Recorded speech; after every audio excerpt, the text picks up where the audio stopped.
1, 2, 3. Lions Den, what's good? I got a couple homies in the house today. Number 5 is what we got working. And we got this dude from Tennessee driving in randomly. I just met him like 30 minutes ago, so we were like, fuck it, let's do a podcast. And he's driving through. He's going on a random trip, no destination in place, completely spontaneous. And he's about to share some wisdom and some knowledge. So I'm going to let my other homie here give him a nice introduction. He knows a little bit better than I do, and then we'll get into it. Yeah, we should probably hit on some interesting topics. At least that's how the conversations have been so far. As we've been hitting some areas I'm not used to talking about, which has been cool. I love talking about learning new things. So yeah, I mean, definitely a super well-read dude, artistic, and has a good head on his shoulder that brings some challenging viewpoints to some of my viewpoints, and those are like my favorite type of people because that's like what helps me even refine my viewpoints even more. So yeah, I guess let's get it kicked off. So the first question is this idea of the warrior poet and why that's so important and what it means to you, because I just love that concept. What is the warrior poet? Yeah, what is the warrior poet? It's a conception. I don't know if like a physical representation of it. I've got a vague understanding of what the ancient samurai once was. You know, he wasn't just a savage who could wield the sword and would go out and kill people for a cause, but he was someone who would write calligraphy, he would read history, he'd read poetry. He was involved in the high-minded substance of the time. You know, he was a well-rounded person. That's kind of what I understand to be the warrior poet. Similar to a Renaissance man, but more of a, I guess, a rigid juxtaposition where you've got these two seemingly different ideas or representations or being an artist and being a warrior. Exactly.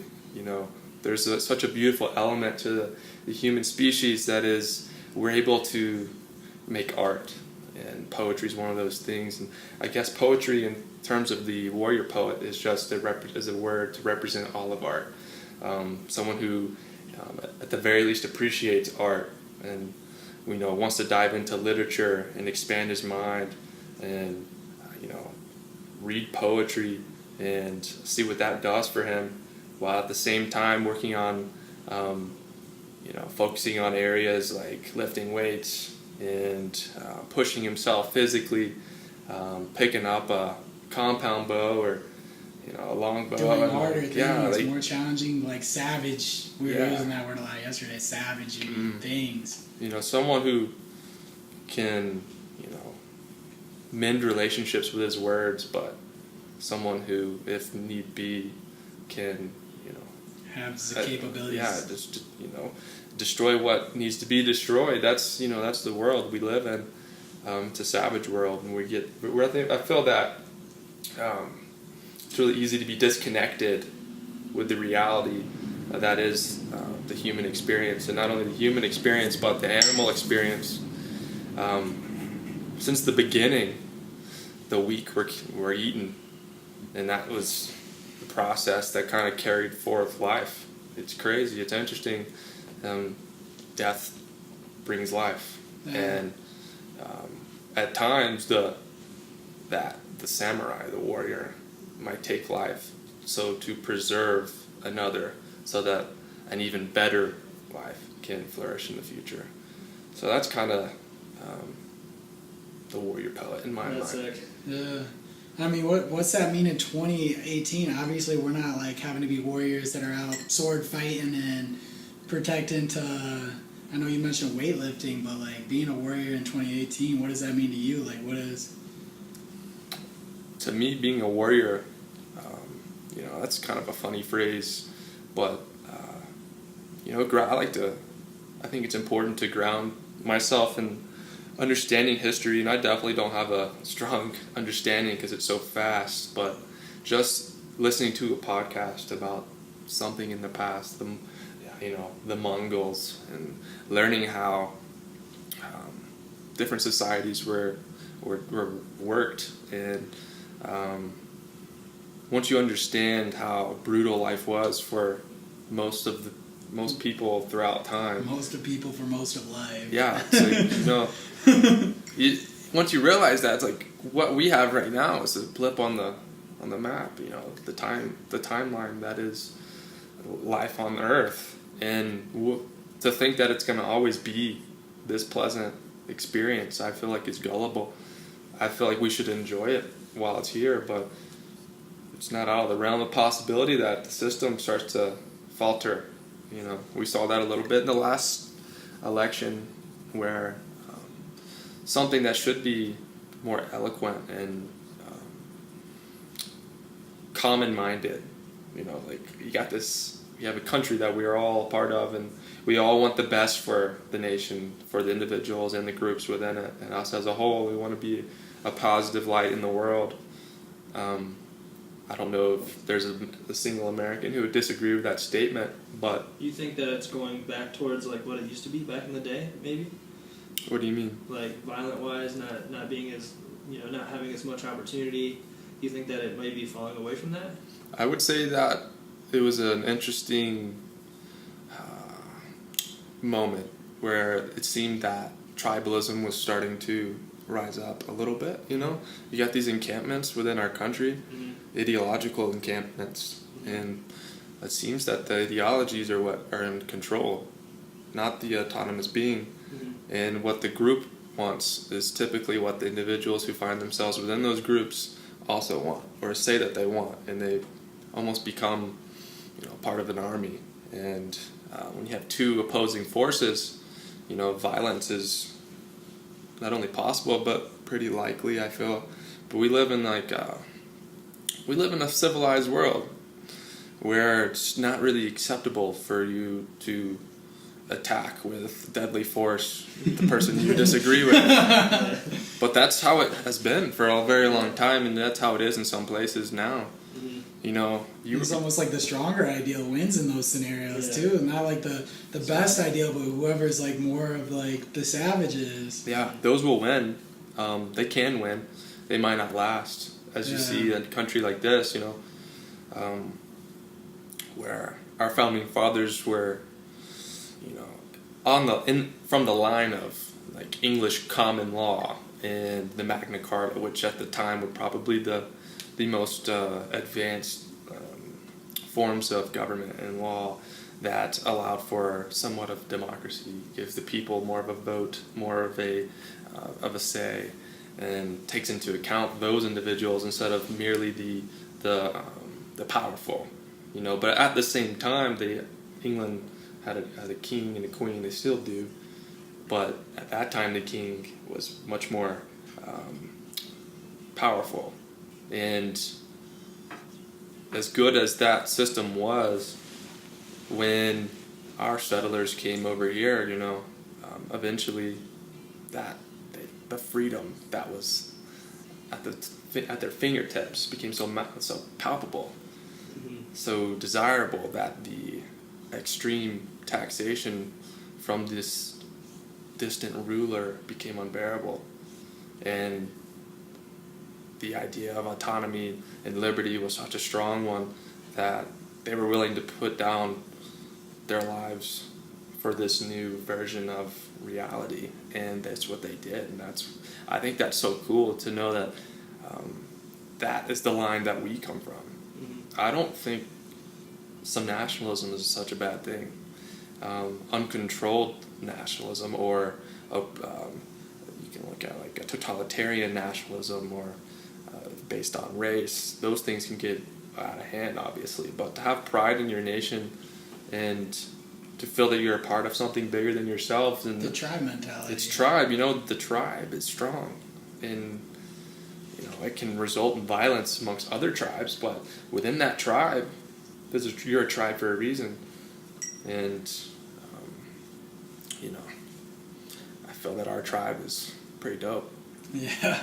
The American tribe? Yeah, dude. Man. Yeah, we're it's one weird. of the dopest to ever touch the planet, honestly. That's why I'm fearful of us stretching, because we're so open-minded and so liberal-minded, where we are the place where new ideas come all the time. Innovation, new people. We got like a pretty lax immigration laws, and we're there's a lot of new ideas always coming in and then going out. I hope that we don't get too inundated with that we forget the base, the foundation that has allowed that to flourish. Yeah, and totally. there's got to be some structure, there's got to be some rigidity. Can't all be Free. yeah, man, whatever you do, you know, like, you live your truth. Like, that's cool and all, but it might be destructive long term. The American culture becomes way, way, way harder to perceive. Like, I couldn't tell you what the American culture is. I had a challenging question, and somebody, a friend of mine, he's a newly acquired coworker of mine.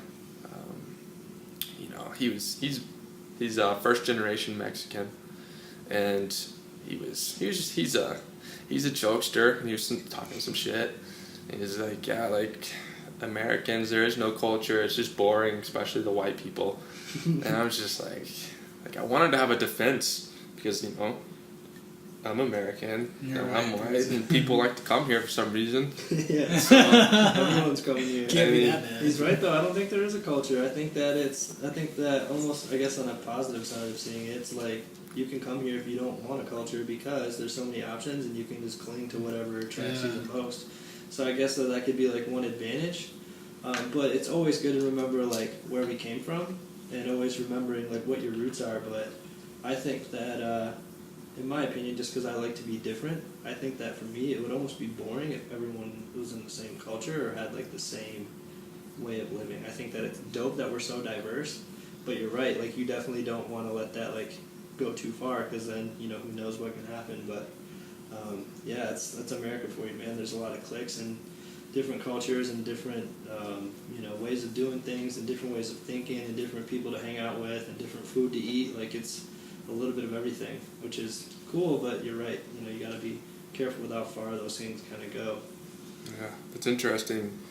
You know, you talk of the foundation. I think the foundation is that which allows for all these different cultures. If you think about the Articles of Confederation, I couldn't give you the details of the document, but essentially the states have rights. The states are autonomous to an extent, and that's beautiful. That's why we got legal weed. That's why there's legal weed here, you know? Yeah. And, you know, next thing you know, the whole stopping us. the whole nation eventually will be green. Yeah. I don't see. It might take a while. It probably will take 30 years for every state to do it, but, you know. Especially like Texas or fucking Tennessee. Yeah. Hey, I've got a buddy who is deeply involved with the local politics, who he typically is on the side of the right, which, if you want to look at it in a practical sense, if you want to win local elections in the state of Tennessee, that's where I said to be on. the best chances are to be red, you know? So, but he and his encampment, they actually are pro-marijuana. He's more of a libertarian, believes in individual rights, but, you know, like a lot of the country with the opioid epidemic, it's gotten to a boiling point in Tennessee, and marijuana. It's pretty big there, though. Yeah, it's pretty big. I know in Ohio it's huge. Yeah, well, you know, if you live in a place where not much information gets in and out, and you just, you know, there's not much opportunity. Not as near as much as the west side of the country, that's for sure. Depends where you're at. If you're in the cities, like Nashville's a very economically booming place, but in the suburbs around it are fairly wealthy, especially the closer you are, a little further south you go from Nashville. There's a couple of the wealthiest area codes in the nation. Really? In Middle Tennessee. Yeah, there's plenty of money in there, and what are these people doing? it depends on where you're at, honestly. It's not as big tech-wise. Like, what is it? Yeah. Honestly, in the Belle Meade area, which is east of west of Nashville, it's kind of old money. So, like, these families who've had it for a long, long time, I couldn't tell you how they got it from. I would infer that it would be something to do with real estate, because not too long ago, much of the surrounding areas of Nashville was farmland. So, if you owned that land, you could sell it and for a lot of money if you had the foresight. But now, honestly, I'm not sure. I really don't know. But seemingly enough, there are people that just keep coming in. More and more people are moving there.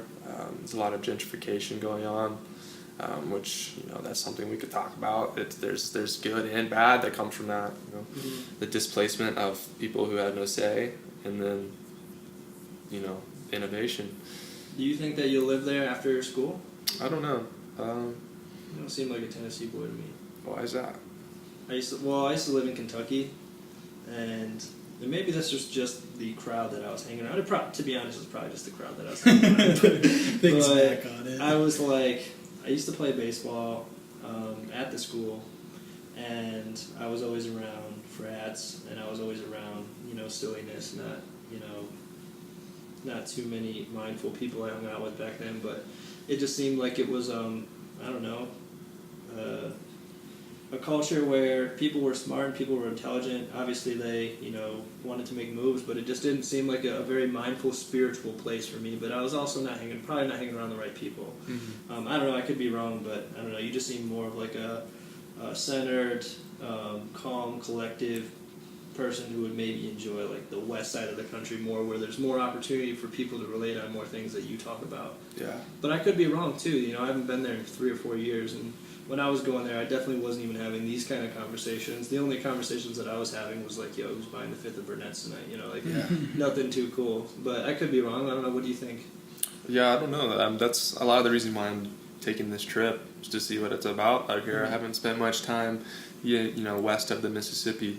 The southeast is all I know.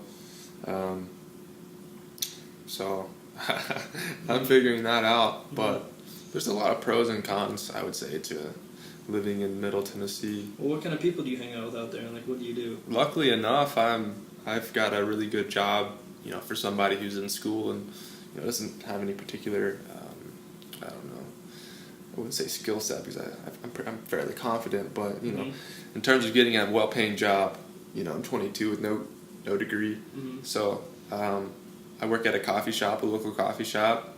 It's one of the only like non-mainstream Starbucks type of deals. So I get to meet a lot of interesting people from the university.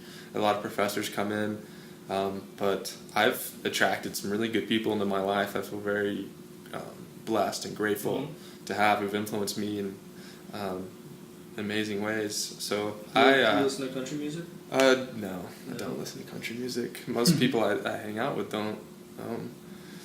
I can get along with it if I was in a pickup truck going through the back country. Like, I'm cool with that. At that point, That's the best music to put on. It's kind of enjoyable, you know. Yeah. When you're out in Tennessee. I can't wait to get. Somebody's got to come out with woke country. Right. You know. I don't even know if that's possible. That's like an oxymoron. Yeah. Well, I don't know. I'm sure making a country beat tonight. I'm sure some of them, you know, have got it figured out. You know, a lot of people. It's just the lyrics that don't do it for me. Yeah. With music, and in my opinion, on like, and this is just my opinion. I know some people in here are gonna be like, "Fuck this guy," but with music, I think that explains your words should resemble like your intelligence or your intentions as a person. So with country lyrics, I've just never found anything or very many songs that are like geared towards anything that's like, wow, that's inspiring. They're playing to the crowd, honestly. Yeah. You know. And I know some of it. I think old Willie Nelson back in the day, super dope. Willie Nelson tells real cool stories, like that old school country.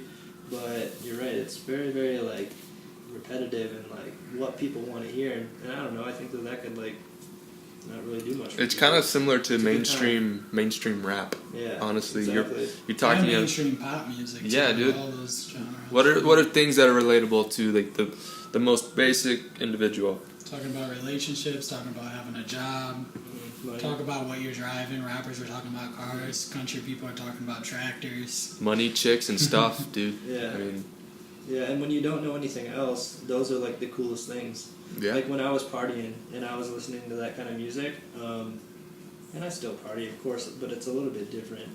But when I was partying back in the day, I thought that was the coolest things that I could obtain, because that was the only thing I was listening to music-wise. So like whenever our music or our lyrics and the music we were listening to resembled those kind of things like beer, tailgates, trucks, girls, moonshine, all that stuff. Was like, weed. Yeah, we were like thriving off of it because those were the kind of environments we were in, and it made us feel like we were doing the right shit. Like it was some of the most fun I've ever had, but I don't know if I could tell you that it was like valuable and beneficial for people around me.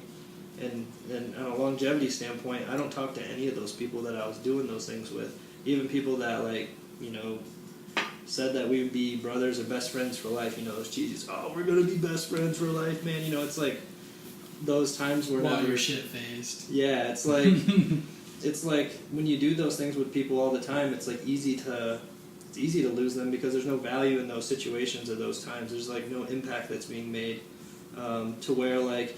For example, just because you and I met each other like 30, 45 minutes ago, but we're having this podcast, like I'm sure we're going to be like lifelong friends and keep a connection just because like this is a meaningful thing. Like this is going to be something that you remember for a long time because it's like different and valuable and you're learning and gaining things from it.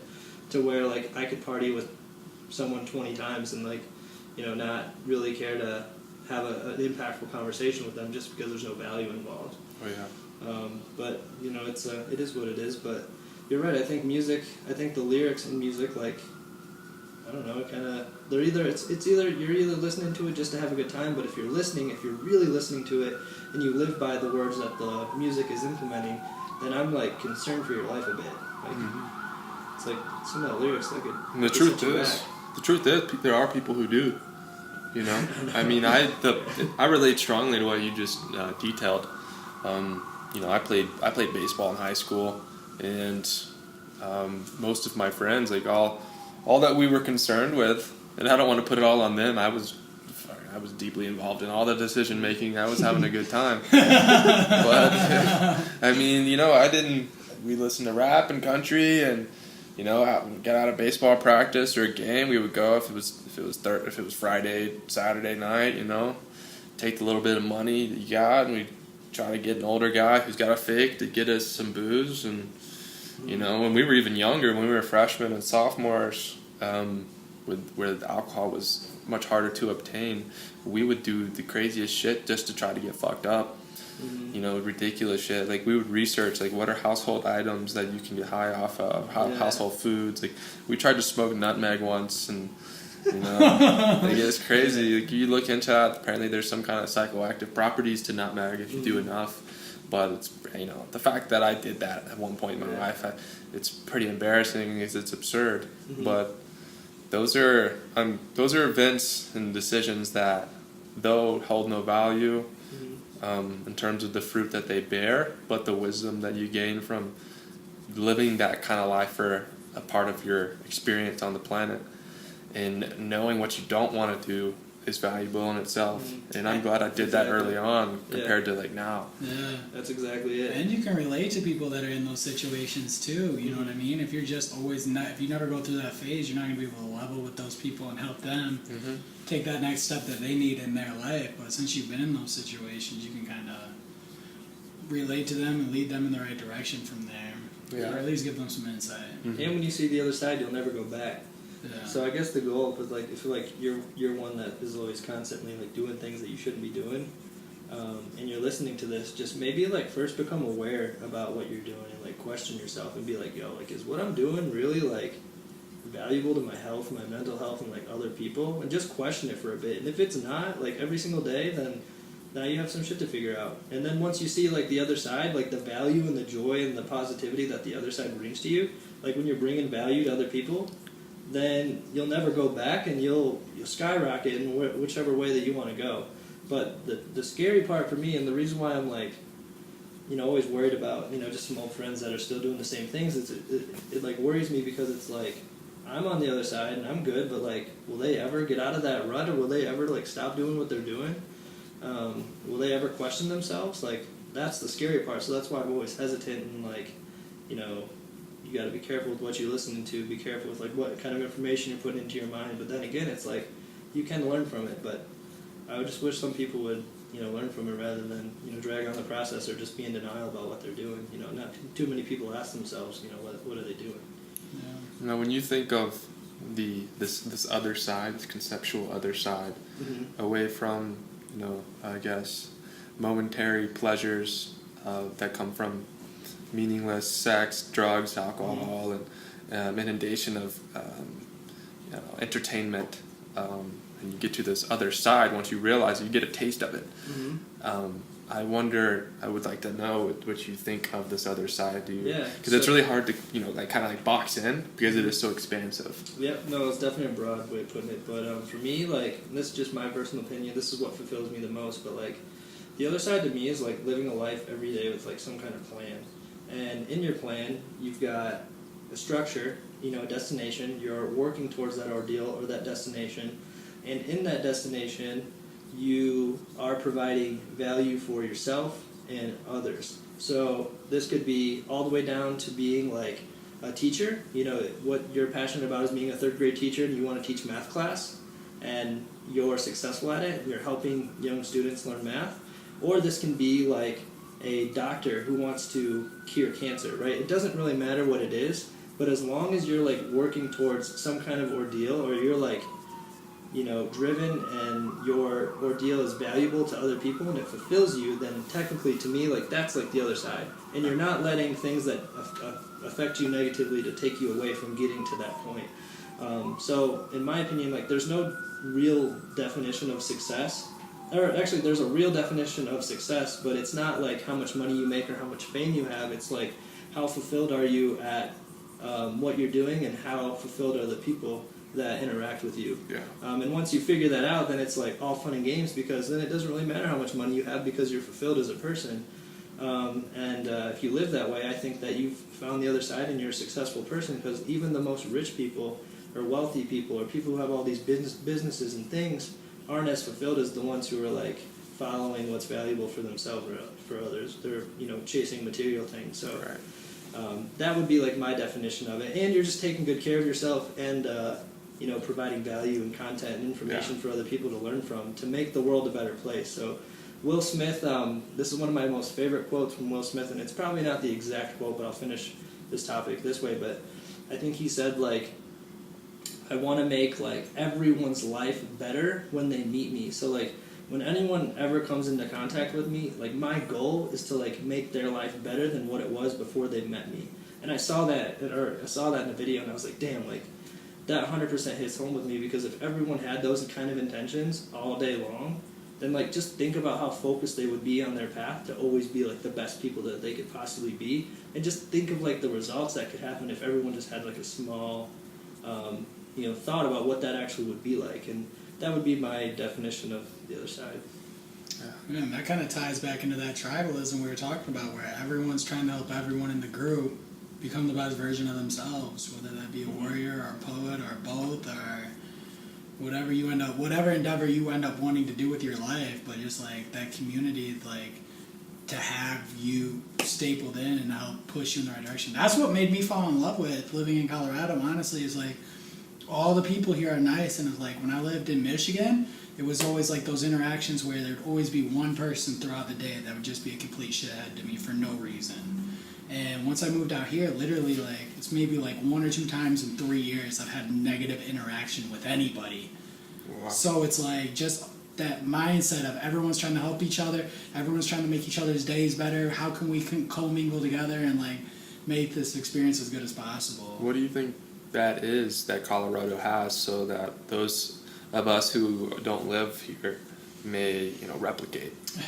Man, I just think it's a way of life. It's just the mind state that he was just talking about. It's just wanting to be a good person, just have a fundamental good moral character underneath everything. Not everyone here is perfect, obviously, but everyone's a good fundamental, has morals, wants to be a part of making other people's days better. And I think it's just a way of life, and that's why all these people are getting attracted here that are those type of people right now, and that's why we have all the transplants coming in, as they call them. But just bringing those people in because it attracts that type of energy. And the state cares about people too. That's a huge thing. The state does a lot of really cool initiatives to just give back to people. In Boulder, they have a soda tax. It's 2% on all sugary beverages, gas stations, grocery stores, and everything. And they use that money to fund a food co-op for lower income families to get organic produce in the city of Boulder. So they're taking something that's not good for you, putting a little tax on it, and giving that back to lower income people who now have the ability to buy groceries that are the best for you. Right. I mean, it's just slight stuff like that that Colorado just does to make it better. I think too another huge factor, and it doesn't just have to necessarily be Colorado, but I think the places that have like the most mindful people are the places that have the most beautiful scenery. So like mountains, water, hikes to go on, trails, green, trees and grass and sunshine and all those things. I think it has a huge influence too. Like to me, honestly, like if you're a pissed off person and you live in Colorado and you have these mountains, that we can see right now, and you have like, the sunset that falls, perfectly and it creates the most beautiful landscape of like oranges and pinks and reds, and you see that and you're still a pissed off person, like I would have to question you, because that is like literally amazing and it humbles you.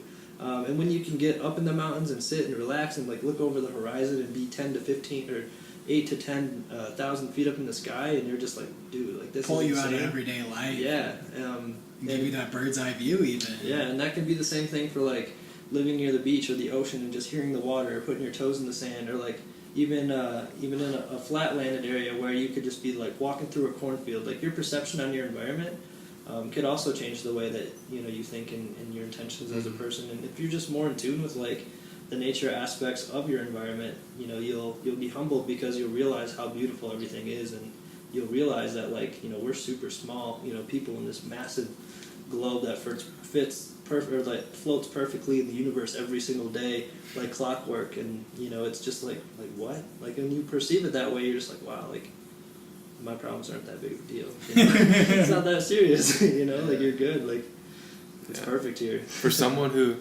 like lives somewhere that there aren't beautiful mountains and it takes a little bit to find, like a nice trail to go on, bro, just look up. All you gotta do is look up to realize what's small, how small you really are in the grand scheme of things, which will gives me such appreciation for what I do have, and how lucky I feel to be a part of this grand cosmos. So lucky to be in this event. That's what this is. This is an event that won't always be continuous. The Earth will eventually either it will explode, or comet is us, who knows? We time find will. a black hole, we'll find out what happens later. Nobody can hide from time. Nothing. So, nothing in this dimension, at least. Fair enough. Yeah. How about? It'd be cool to explore other dimensions. Yeah. For real. Right. That shit's gonna be crazy. Well, if you just take a little bit of ayahuasca or whatever. Yeah. So you can figure that out real quick. We were talking about, you showed me a picture. Do you know what Aubrey Marcus is? I don't. Have you heard it On It? That company Joe Rogan promotes sometimes. It's like a ONNIT? brain functioning. Is it? I think so. Is it It's- ONNIT? Yeah, On It. He owns that company, and he does ayahuasca. He's done it like 20, 30 times in his life. Just does it all the time. Yeah. His stories are Just crazy. like, fuck this universe, peace. He literally Bye. posted a picture today of him sipping ayahuasca on Instagram. He's who I got the Warrior Poet idea Really? from. Yeah, Damn. he started a blog, I think probably 5 or 6 years ago, called The Warrior Poet. And Damn. this guy's a savage. Like, he spends so much time working on his body and his skill set with Muay Thai and jiu-jitsu and things like that. But he was a philosophy major. He was studying Latin and the classics and stuff like that. That's dope. Like, yeah, man. Like, he's kind of somebody who I'm modeling my life after. That's exactly what I'm trying to study in school right now, and kind of adopt a way or a mode of being where I'm passionate about the past and it's challenging questions and the greatest minds who've ever lived. And then at the same time, I'll go to my local Gold's Gym and throw some weight around with the bros, Yeah. And it's a nice little balance. And to find love in the middle of that as well is beautiful too. There's so many compartments of life that are important to create a meaningful existence, and I would be foolish to say I know the proper equation, but the further I get in life, the more time I put behind me, things become more and more clear that everything's important that you do. And I think that plays a lot into what you were talking about, like that shift of focus away from the material things and then into the realm where your actions affect other people, and you are here creating a story that is either going to last or fall by the wayside by the time you're dead. And a few generations later, no one's going to know who you are. Bless you. Thank you. You guys still say bless you out here. Yeah, what do you say in Tennessee? Oh, yeah, bless you. Oh. True. Yeah. No, I mean, that's spot on. That's exactly it. Yeah. It's crazy how fast a lot of the stuff falls by the wayside too. Like you said, most people are only gonna know about you for a couple hundred years. Like some of the most famous people of the past, we don't even talk about. Yeah, man. Most people are. And that's one thing that I was gonna say. I'm happy that you just brought that up. But we live in a world where we're always so focused on like the next big thing, you know, the next trip, the next party, the next vacation, the next social media post. That's a fucking big one. The next like tweet or whatever, and we never stop and realize or / appreciate, like you were saying, all the greatest minds, like all the most intelligent people back in the day, the greatest inventors. And it would be cool for like someone or something to make a platform where they could remember like who brought this shit to the table in the first place, like Alan Watts. You know, he's the one who brought a lot of these kind of conversations to the western side of the world in the first place, right? So the Eastern world teachings, meditation, yoga, you know, like the psychedelic lifestyle. Terrence McKenna, you know, like there's all these people that it was just a couple of them, you know, like brought up these ideas and concepts, but not a lot of people know of them, but they're still using their concepts. And like, how cool would it be if you could source where you're source why you're doing what you're doing? Like, where did it come from? No one really thinks about that because all we're focused on is like what's next or like what's in front of us. So I think that could be super sick to like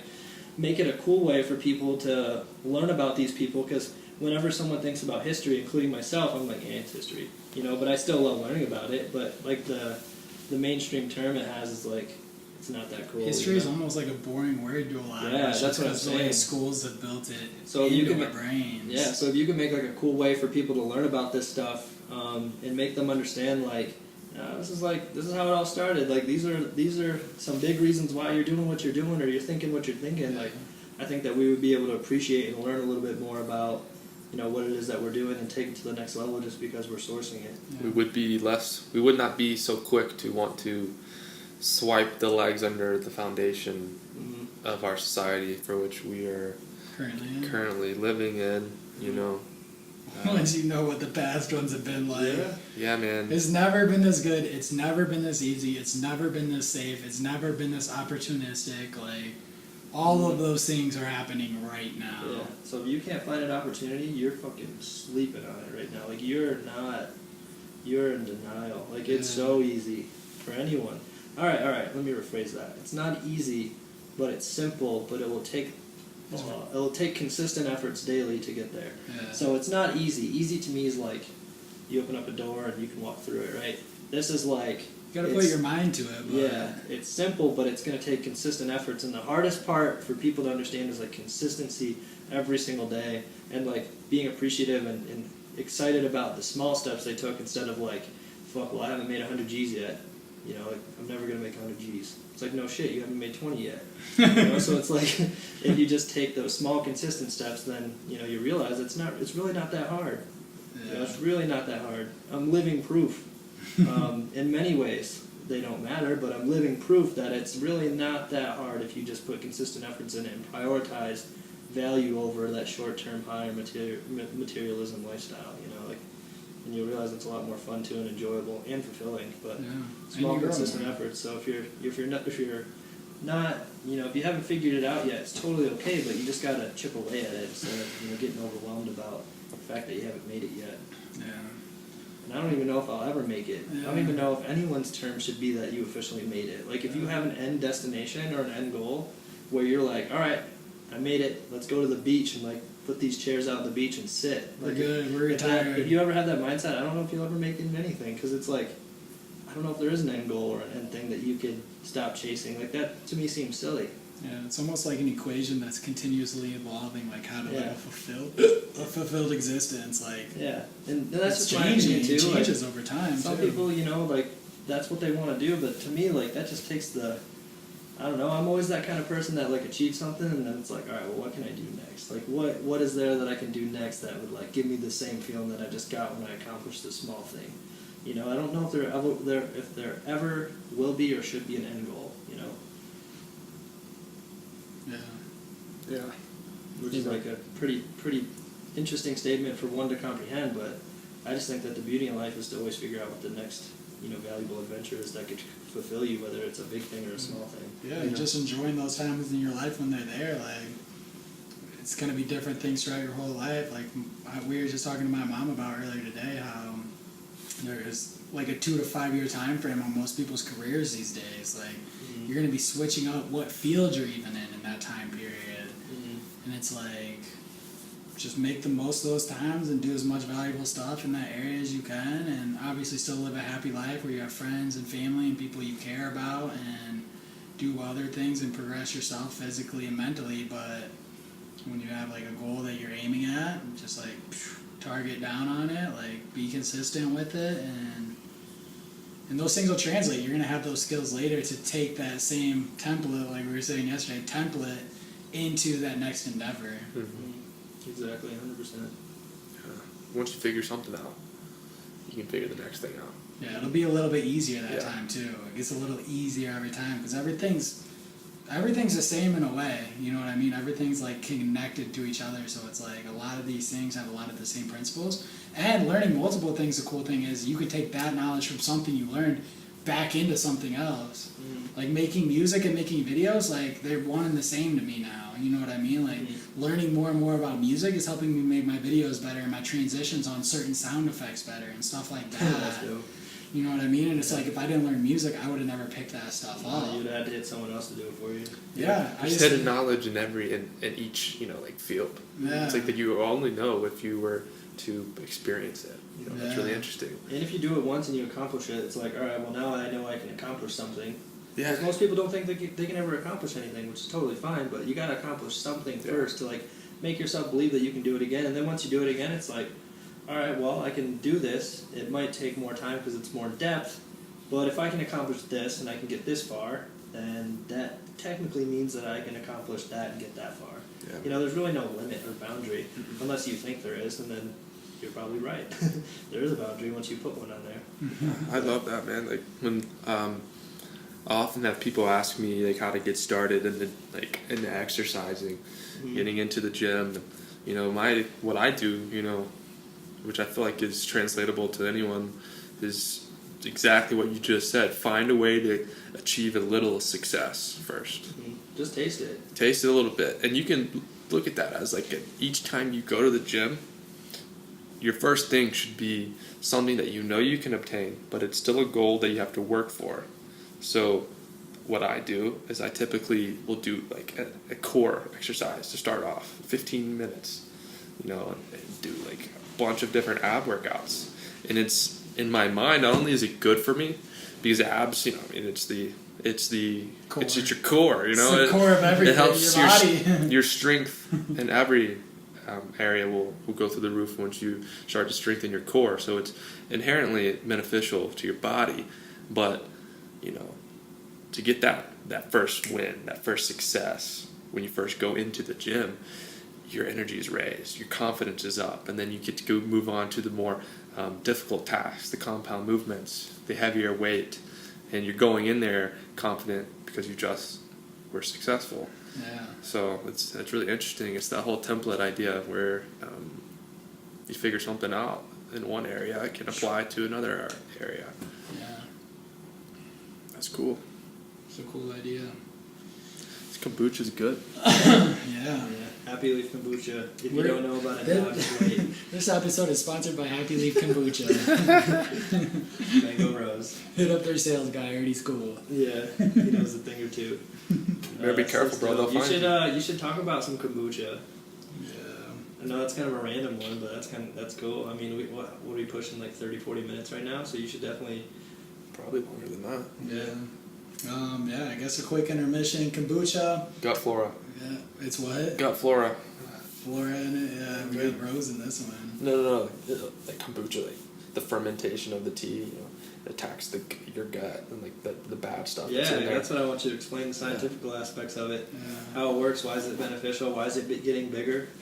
I don't even understand all the science. To be honest, I know a little bit. I know the basics. I don't know the complexity of everything. Pretty much what he was saying, like the bacteria in the kombucha fights off all the bad acidity in your body, from what I've heard, or bad foods, things like that. You're not supposed to be eating it. Well, they're live cultures, so it's like these. It's an alive drink that you're drinking. Yeah, it's a probiotic. They go into your gut, and it's bacteria fighting other bacteria, and there's a lot of research out that's coming out, like presently, where your gut flora, this foundation, like the base of your gut, flora. Flora. There you go. It's a scientific term, but there are all of these bacteria there, and they're feeding off of what you eat, and what you eat, the more of what you eat, the more they want. Mm-hmm. So you kind of have to train your gut flora to want good things. Yeah. But if you're introduced like ice cream to it regularly, they're gonna like ice cream. Really? And they will actually influence your own mind.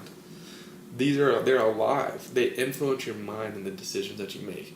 What? Yeah, dude. Be careful drinking kombucha. That's nuts. It's fucking crazy. Yeah. It really is. And I know it's a palate shifter. I did know that, but I didn't know the in-depth of it. Your gut health is so influential with your mood. I'm personally somebody who I have gut issues. Like I don't handle many foods that well. My stomach is what is it, gas reflex? No, dude, I honestly have stomach pains and difficulty using the restroom, and that kind of knotted up feeling in your lower intestines, for me personally, it draws my energy and it takes me from a good mood to a bad mood. So you can look at it on that level. It's clearly manifestable that if your gut is not in line and not functioning well, your life is not going to function as well as it could. Mm-hmm. So the whole idea with probiotics is to throw in these good live bacteria to go in there and fight the bad and kind of get your gut in order so that you can carry on living a fulfilled life. It's one of those little nuances that. And people make impulse decisions on their moods, on things that they eat. So if they're feeling whatever, negative, tired, drowsy, they're eating angry, something sweet, fat, sugary, they're eating a pizza, they're eating a burger and fries real quick, they're drinking a milkshake, M&Ms, whatever, Yeah, so that totally makes sense. That's fucking wild. I didn't know that it was that potent or that powerful, but it makes sense. But that makes so much sense. Yeah, it's a live culture. It's insane. Bacteria is insane. There's a one podcast that you guys should watch. Is the Joe Rogan, what's that dude's name? Paul Stamos? Paul Stamos podcast where they talk about fungi. Have you ever watched that one? I have not. It's 3 hours long, so if you or 2 hours and 6 minutes long. So if you haven't watched it, that's a short one. He's watching 6-hour podcasts on history. Joe Rogan's turned me on to a lot of interesting stuff. Dude, he's a whiz. We talk about him all the time on here. This pretty much is like a Joe Rogan parody. We're the Joe Rogan cover band. Coming to a city near you anonymously. No. Paul Stamos says, or Stamets, it's Paul Stamets, says that we came from fungus. And I don't know enough about this. He said the animal kingdom branched out 1.4 billion years ago from the fungi kingdom. Jeez. Which I think is actually a fact. I don't know enough about this to even dive deep into this. This is a completely different conversation. But for you guys listening, you guys should just watch that podcast because it will blow your mind. That's literally the one that's blown my mind out of any other podcast I've listened to. It's one of those things where you can just sit and listen, and the entire time you're not even man, I need to stop listening. You're what the fuck is this guy gonna say next? What am I gonna figure out about fungi next? It's crazy. Yeah. Have you heard that theory that we became conscious beings by eating fungus? Yeah. By eating mushrooms? The Stone Age theory. If that's true, and Paul's idea is true as well. Mm-hmm. Where that's what he's talking about. So we branch off from fungus first, and then we become conscious. Consciousness in itself, dude. That means fungi became conscious by itself. It spurred off the animal kingdom, and then fed itself to the animal kingdom, and gained this consciousness that has created what we are today. If that's true. Yeah, isn't that crazy? It's crazy to even wrap your mind around that. Yeah. Go tell your local pastor or your preacher that what is he gonna say? You devil child. No, but it's fucking nuts. But that's definitely something you guys should listen to, because that podcast will open up your mind in many ways, and not just like psychedelics and mushrooms and the stoned ape theory, but the effects of mushrooms and like lion's mane, this type of mushroom that you can eat that's good for your brain functionality. And the things we can learn, though, one of the coolest parts to me is when he was talking about how fungi have learned to react to their environment. So they react very well, and that's why they've lasted the longest out of like all the living kingdoms. Is they're just very malleable to like whatever's happening, and they can like shift it up, and they learn from their environment and take that information in and change their approach to growth through that. Which I guess kind of what humans are doing too. We're the first people in the animal kingdom to do that.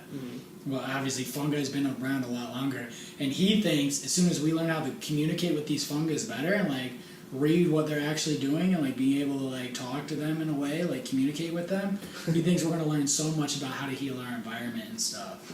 Dad? That's crazy. Dad? Grandpa? Yeah. Is that you? No, it's insane. But damn, dude. Wow.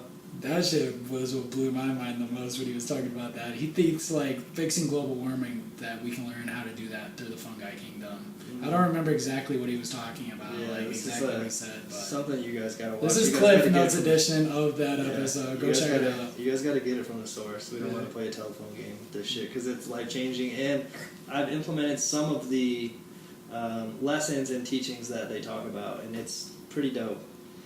I'm a smart kid now. No, I'm educated. Wherever you are, I promise you somebody sells mushrooms. Yeah. And you know, all you gotta do is just purchase them. Yeah. And get some. Throw them in your Yeah, tummy. for real. They're insane. Even just microdosing them, like taking little amounts. I promise you, it's dope. Like not even a half gram, like little amounts, just a little bit. Like you take it. 0.1. Yeah, and less than that even. Yeah, it's insane. You will what this feel the stuff can do. difference. You won't be tripping though at that point. But No. you don't need to be tripping to get all the benefits from it.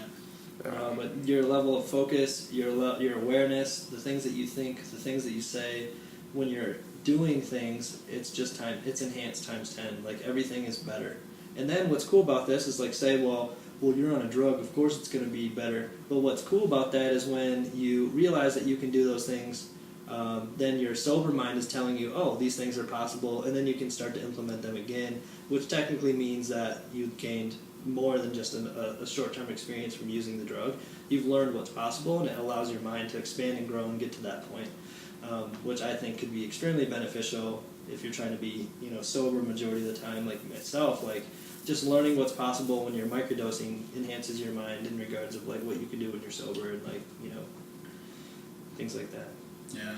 They're perception enhancers. They add a different layer to your understanding of things, and there's value in that just in itself. Putting yourself in such an uncomfortable situation, because that's what it is.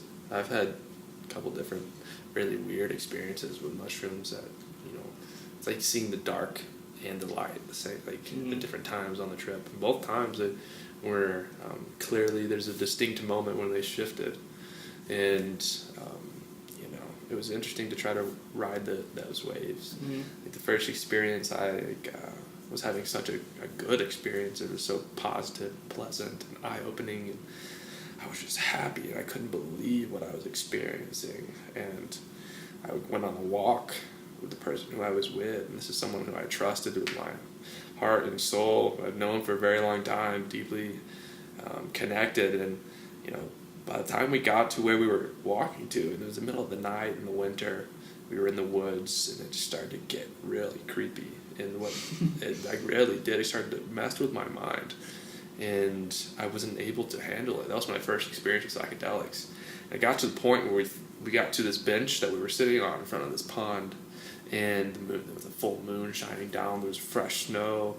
There was this house on the hill, and there was a shed to our left, and it was just kind of creepy, and I was starting to get paranoid, and I thought the person who I knew loved me was actually trying to kill me. It was nuts, dude.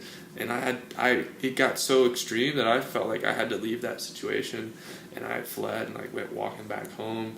And bro, it took a long time for me to like kind of think through that and understand that like what I did was I went about the psychedelic experience the wrong way. I started to fight the experience. I started to fight the effects instead of just riding with it. If you just ground yourself with the fact that you intentionally chose to do this, You chose to do it. You know you're not going to die. There are millions and millions of people who do this. Hopefully not going to die. You know, your former self might die. You're going to become a new human being. That depends how you look at it. I definitely will never forget that experience, that's for sure. So, in a sense, I'm a new person, but, you know, my physical body is still here. And but I learned that fighting the waves, fighting the cards that you're dealt, no matter where you are in life, whether you're on psychedelics or not, like, you shouldn't fight the cards. Play the hand to the best of your ability. Like, that's the best way to treat it. You're right. Go ahead, sorry. That's it. I mean, play the cards to the best of your ability, and win, lose, or draw, do your best. That's all you can do. Unless you read Machiavelli, then you can get all that shit's interesting. Yeah. Well, fuck yeah. Episode 5. Thank you for tuning in. This was tight. Let us know if you like it. Leave something in the comments. Share it. Listen to it again. And we'll see you on episode 6. Peace.